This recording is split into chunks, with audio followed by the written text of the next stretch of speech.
मित्र था और कोतवाली में दे दिया और उसको सजा होगी, सजाए मौत होगी।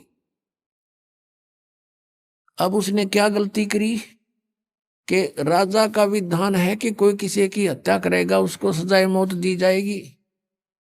उस व्यक्ति ने एक अधिकारी की आज्ञा का पालन करके और अपने साथी का लठ मार कर मृत्यु कर दी, राजा का विधान तोड़ दिया। अब राजा के विधान अनुसार उसको सजाए मौत होगी, वो अधिकारी कुछ नहीं कर सका।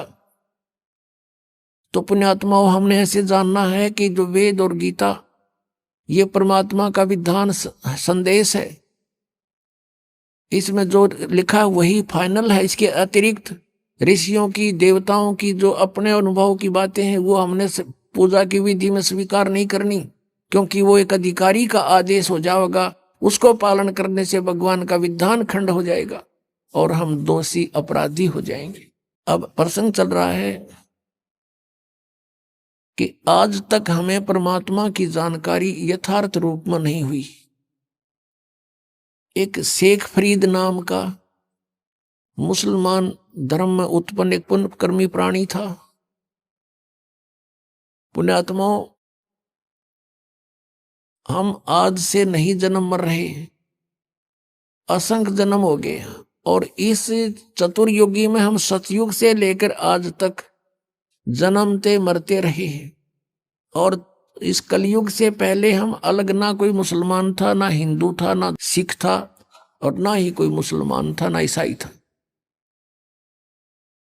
सब वैदिक धर्म को मानने वाले होते थे, वेदों अनुसार ओम नाम का जाप करते थे और कोई साधना वो सिर्फ यज्ञ हवन आदि करते थे, 500 यज्ञ किया करते थे।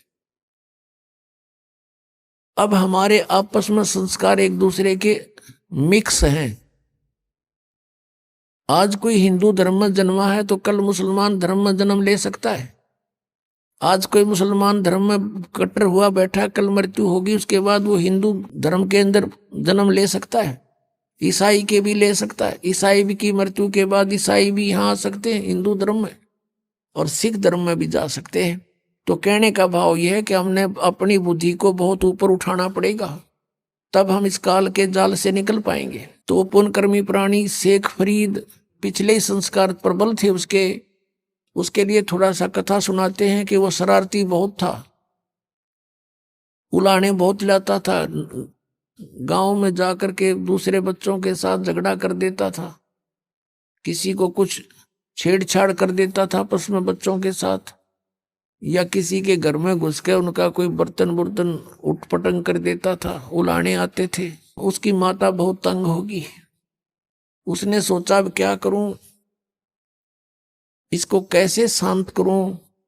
तब उसने एक दिन सोचा कि इसको कहती हूं कि बेटा तू नमाज कर ले। शेख फरीद की माता ने कहा कि बेटा तू नमाज करा कर। छोटा ही बालक था, 3-4 वर्ष का। कहने लगा क्यों, मैं क्यों करूं नमाज, मुझे क्या मिलेगा।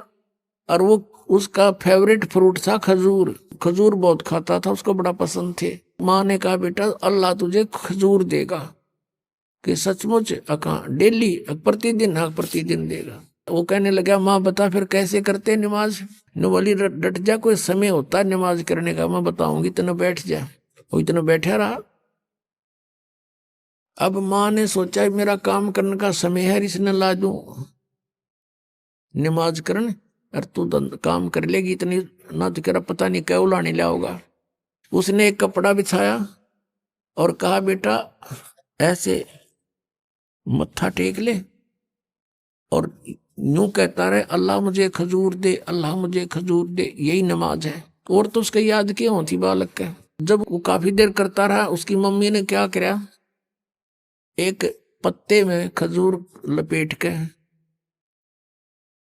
थोड़ा सा खजूर 2 पत्तों में, और उस कपड़ा बिछा रखा था उसके नीचे रखाई।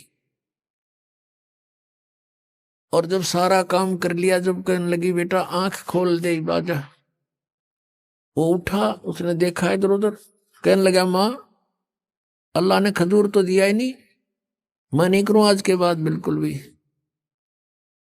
उसकी माँ ने कहा बेटा अल्लाह ऐसे सरेआम थोड़ा ही देता है, वो तो गुप्त देता है बेटा, देख कहीं रख गए होंगे आसन के नीचे। उसने कपड़ा उठाकर देखा तो रखा मिला। खावर कूद खा लिया, वाह जी वाह। फिर कहता माँ अब फिर बता कब करनी है वो नमाज। एक दिन क्या हुआ कि माता ऐसे प्रतिदिन उसको बैठा दे, वो ऐसे ही बिल्कुल दर्द होकर 2-2 3-3 घंटे उठे को नहीं। एक दिन उसकी माता खजूर रखना भूल गई और उसने कह दिया आजा बेटा। वो उठ गया। उठा जब उसने उठाकर पल्ला देखा, खजूर वेजिटीज रखे जैसे पहले रखती थी उसकी माँ। अब फिर उसकी माँ के भी याद आ गया कि आज तो मेरे से गलती होगी, यू कभी नहीं कराई विसा नालायक से, आज इसको खजूर मिले नहीं। तो उसी समय वो खजूर खाता हुआ आ रहा था। उसकी माँ ने कहा बेटा ये खजूर कहाँ से लाया तू? अल्लाह रोज देता है मुझे।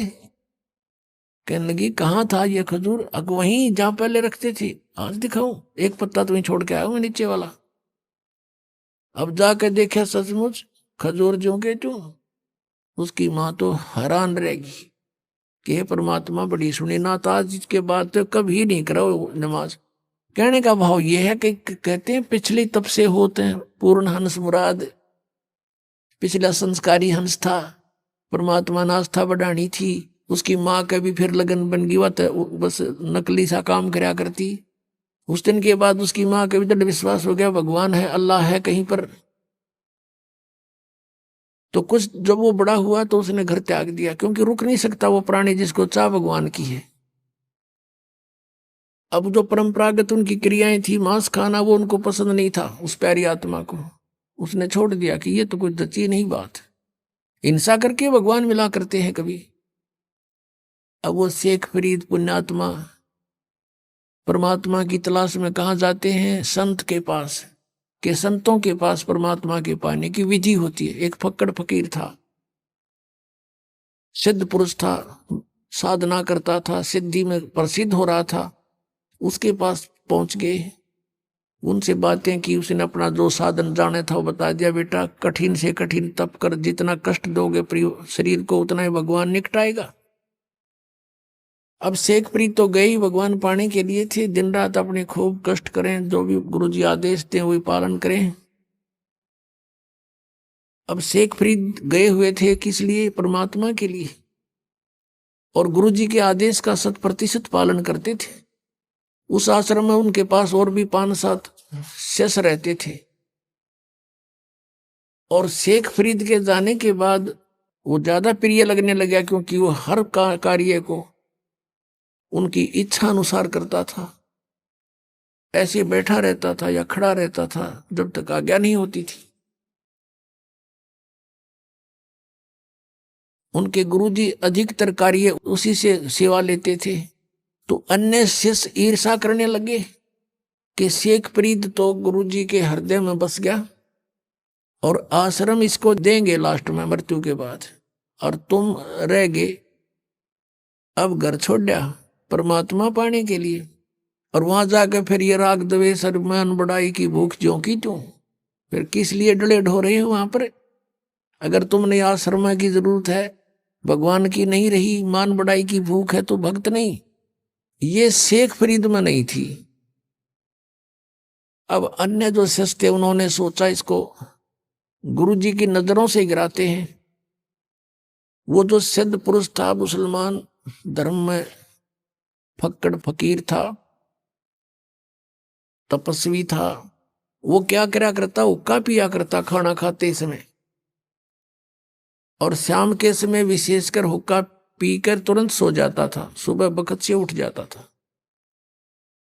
तो आश्रम में प्रत्येक भक्त की एक दिन की सेवा बांट रखी थी कि इस दिन वो सारी सेवा करेगा, इस दिन वो करेगा, इस दिन वो करेगा। जिस दिन शेख फरीद की सेवा का टर्न आया, उस दिन अन्य सेवकों ने सोचा कि आज इसको गुरुदेव के नजरों से गिराते हैं। वर्षा का मौसम था लेकिन वर्षा नहीं हो रही थी।